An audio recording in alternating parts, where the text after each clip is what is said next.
अगर आप बाज़ार की ओपनिंग के हिसाब से देखेंगे तो आज मार्केट फिर से गैप अप कर रहा है। ये गैप अप मार्केट के अंदर बढ़िया रहेगा और उम्मीद तो करता हूँ कि आज का सेशन भी मार्केट का एक अच्छा सेशन रह सकता है। निफ्टी चेक करेंगे 53 पॉइंट ऊपर खुल रहा है और साथ ही सेंसेक्स करीब 250 पॉइंट ऊपर है। सेम विद अगर आप बैंक निफ्टी भी चेक करना चाहें तो बैंक निफ्टी के अंदर भी आपको कुछ अच्छा ही ओपनिंग देखने को मिलेगी और बैंक निफ्टी की ओपनिंग करीब करीब यहाँ से 100 150 200 पॉइंट के ऊपर आपको दिखेगी। इन्फोसिस मेरे लिए इंटरेस्टिंग है, ये आज कुछ और तेज़ी दिखाता है या फिर नहीं। 27-28 सेकंड बाद मार्केट खुल जाएगा। आज भी बजट वाली थीम को आप बिल्कुल भूलिएगा नहीं और बजट वाले शेयर आज भी आपकी लिस्ट में होने चाहिए। स्पेशली आज जो जैसे एपेक्स फ्रोज़न है, ये जो फूड वाली कंपनीज़ है ना, फ्रोज़न फूड वाली कंपनीज़ या एक्सपोर्ट होने वाली कंपनी, इस पर थोड़ा ज़्यादा ध्यान दीजिएगा। मेरे को लग रहा है आज ये सेगमेंट अपने आप में काफ़ी गर्म रह सकता है। फिर आगे बढ़ते हैं। मार्केट के अंदर आज की ओपनिंग का इंतजार, ओपनिंग का टिक आया, पहला टिक 40 पॉइंट का सेंसेक्स में। निफ्टी तो अब बैंक निफ्टी तो इनफैक्ट लाल निशान में आ गया है, 100 पॉइंट की गिरावट के साथ है, 52,400 के आसपास है। और बैंक निफ्टी तो कल भी उतना नहीं चला था, हमने आपको बताया था हल्की सी अनवाइंडिंग आई थी इसके अंदर और वो आज गुम हो गई स्टार्टिंग में ही और सिर्फ 20 ही पॉइंट है।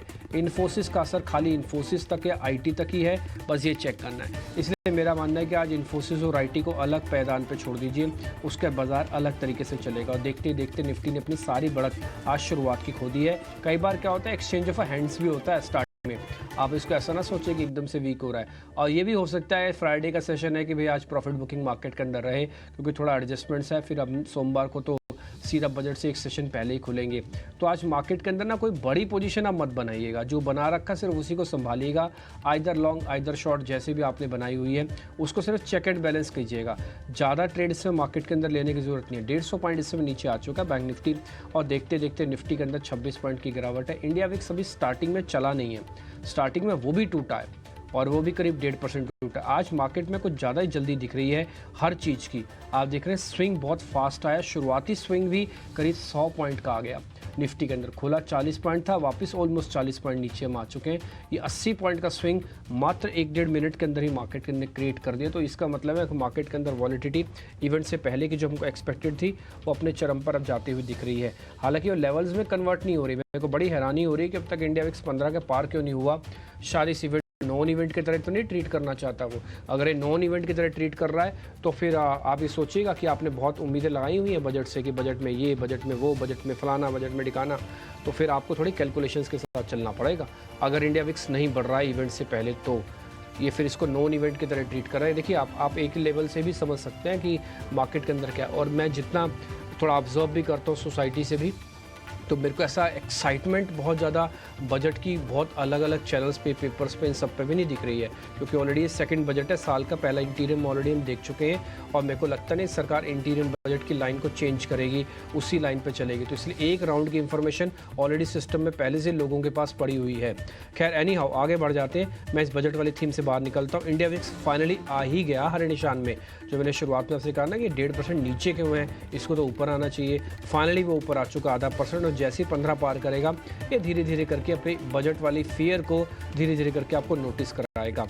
ठीक है, तो ये कुछ एक स्टार्टिंग ओपनिंग का मोमेंटम है। जल्दी जल्दी आपके सामने शेयर और बता देता हूँ। पहले निफ्टी के टॉप गेनर्स, स्वाभाविक सी बात है इन्फोसिस के अंदर आज बढ़त थी, वही आपको स्क्रीन पर दिख भी रही है। LTI, Mindtree, SL tech, Wipro, TCS, इस सबके सब हरे निशान में है और सबके पास आधे से ज़्यादा की परसेंटेज की बढ़त है। आप ऊपर वाले सिर्फ 2 शेयर चेक कर लो, दोनों के दोनों IT। अगर कोई आएगा भी ना हरे निशान में, मान लो इसी हीट मैप पे आ भी जाता है हरे निशान में, वो IT का ही आ रहा है। तीसरा शेयर भी IT का ही आएगा। और अगर आप देखो नॉन IT कहीं भी आपको कोई भी कोर स्ट्रेंथ एज सच नहीं दिखेगी, सिर्फ एक IT है।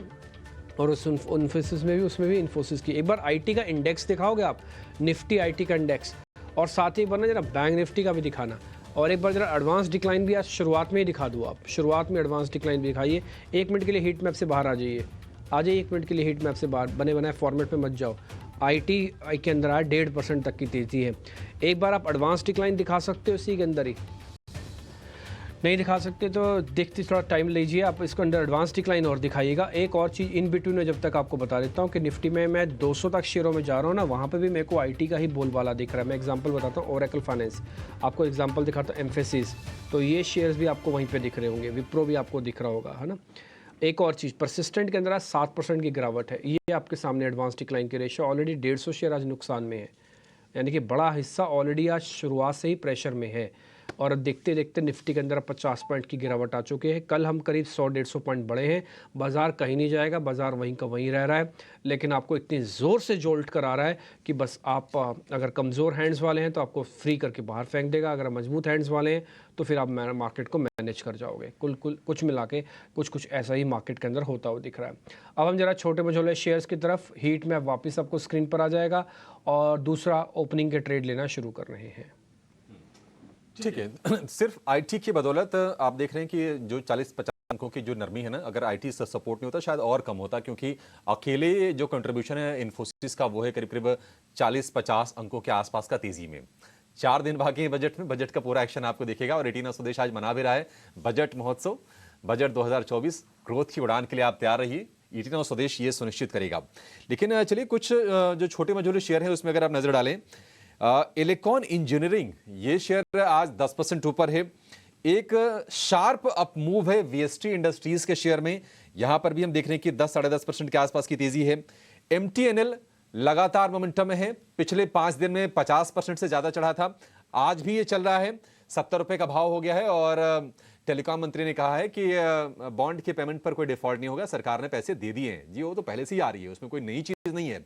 पहले सरकार ने बता दिए थे कि एस्क्रो अकाउंट में 92 करोड़ रुपए डाल दिए एमटीएनएल के और उसके चलते बॉन्ड का डिफॉल्ट नहीं होगा। एमटीएनएल आज फिर से चल रहा है। कुछ और अगर आप छोटे शेयरों में देखेंगे तो इमामी पेपर 2-3% ऊपर है, क्रेन वाली कंपनी है सांघवी मूवर वो 3-4% ऊपर है। स्पाइस जेट के शेयर में हल्की सी आज 2-3% के आसपास की तेजी है। तो बहुत ज्यादा एक्शन स्मॉल कैप में भी नहीं है, कुछ चुनिंदा शेयर हैं जो आज तेज मूव दिखा रहे हैं। अदरवाइज अगर आप देखेंगे तो आईटी को अगर आप छोड़ दें, आईटी को और सेलेक्टिव ऑटोज को, तो आज आपको शेयर खोजने में बड़ी मुश्किल होगी। अच्छा, कुछ गिरने वाले शेयर हैं उसको हाईलाइट करवा देते हैं।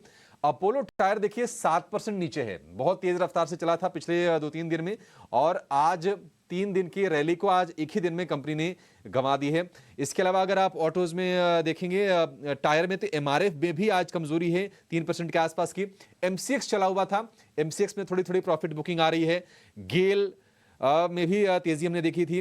बीएचईएल आज फिर से कमजोर है, कैपिटल गुड्स वाले जो शेयर हैं वो कहीं ना कहीं ऊपरी स्तरों से कमजोर हो रहे हैं। कल हमने देखा था कि एबीबी, सीमेंस, बीएचईएल ये तमाम शेयर गिर रहे थे और आज भी आप देखेंगे कि कमजोरी है बीएचईएल का शेयर, आज भी आपको कमजोर दिखेगा।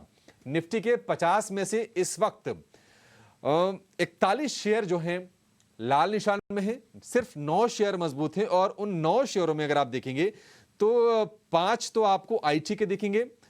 एचडीएफसी बैंक संघर्ष कर रहा है हरे निशान में आने के लिए और इसके अलावा कुछ कंजम्पशन वाले प्ले हो सकते हैं, ब्रिटानिया हो गया या फिर नेस्ले हो गया, ये कुछ आईटीसी हो गया, ये टिकने की कोशिश कर रहे हैं हरे निशान में। लेकिन एडवांस डिक्लाइन रेशियो वो कमजोर है, 442 शेयर हरे निशान में एनएसई पर हैं तो 1680 शेयर लाल निशान में है। ऑलमोस्ट कह सकते हैं कि 1:4 का है एडवांस और डिक्लाइन का रेशियो। चलिए यहां से अब आगे बढ़ेंगे। बाजार तो थोड़ी थोड़ी अब कमजोरी बढ़ रही है उसमें। निफ्टी बैंक 325 अंक नीचे है और निफ्टी में गिरावट है 65 अंकों के आसपास की। लेकिन एक्सपर्ट्स हमारे तैयार हैं आपके लिए लेकर ओपनिंग ट्रेड।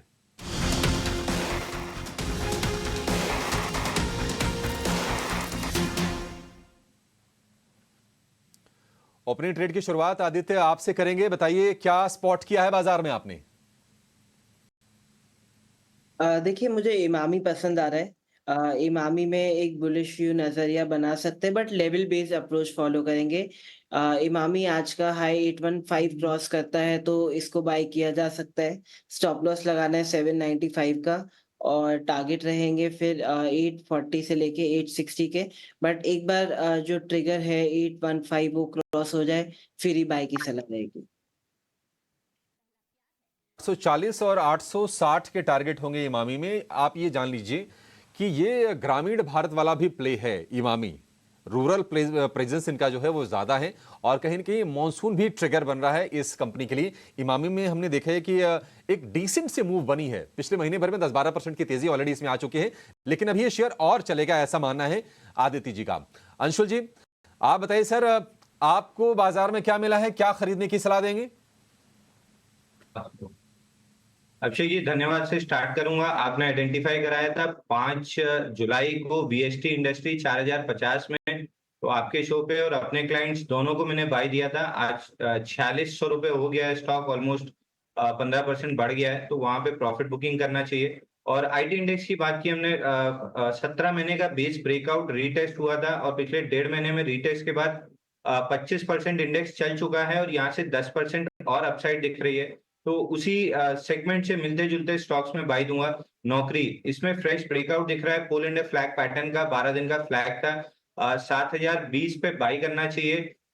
आज का लो 6950 है, इसको स्टॉप लॉस की तरह यूज करना चाहिए और इमीडिएट बेसिस पे 1 से 2 दिन में 7140 रुपए का टारगेट आता हुआ दिख रहा है, तो नौकरी बाय दूंगा। ठीक है।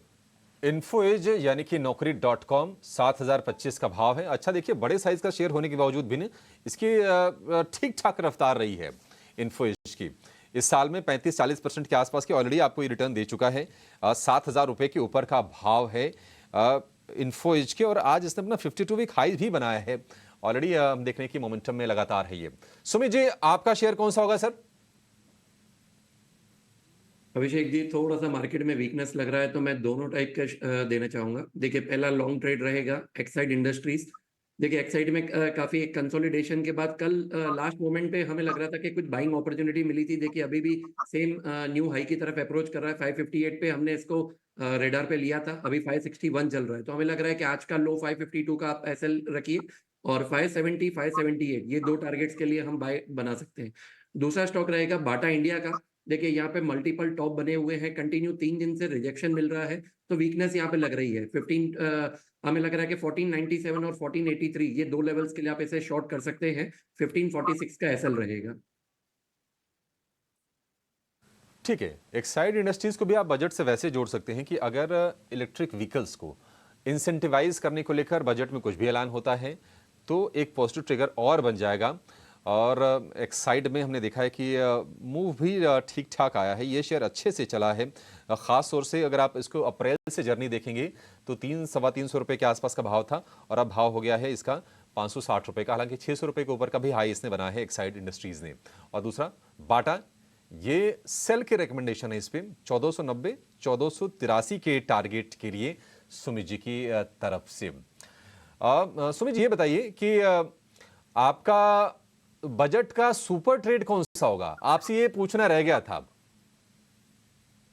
अभिषेक जी, लास्ट वीक ही हमने डिस्कस किया था SJVN का। देखिए, पावर का जनरेशन और ट्रांसमिशन का है, तो हमें लग रहा है कि इनको अच्छा खासा यहाँ से बेनिफिट मिल सकता है। 140 पे हमने लास्ट वीक रिकमेंड किया था, अभी भी स्टॉक 145 पे चल रहा है। हमारा जो फर्स्ट टारगेट था डेट वाज 163 और स्टॉक ने जो हाई बनाया था 158 का बनाया था। लेकिन हमें लग रहा है कि अभी भी किसी को अगर फ्रेश एंट्री करनी है तो आप यहाँ पे कर सकते हैं। तो फ्रेश स्टॉप लॉस मेंटेन करेंगे। 134 का टारगेट रहेगा, 163 एंड 177।